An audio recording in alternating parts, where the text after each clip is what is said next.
Hörmətli izləyicilər, kanala abunə olub like etməyi unutmayın. Günün xəbərləri təqdim edir. Hər şey qaydasındadır. İndi sağlam adam var. Kimə baxırsan harası ağrıyır. Amma mən yaxşıyam.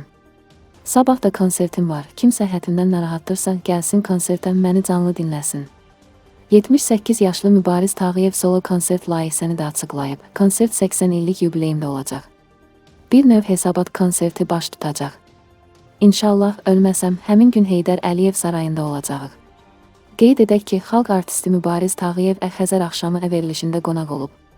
Proqramda sənətçi aparıcı Mətanət Əlverdiyevanın son illərdə efirdə az-az görünürsünüz. Bunun səbəbi nədir sualına belə cavab verib. Efirdə az-az görünməyimin xüsusi bir səbəbi yoxdur. Şükür, hər şey qaydasındadır. Sadəcə olaraq səhhətimdə biraz problemlər var.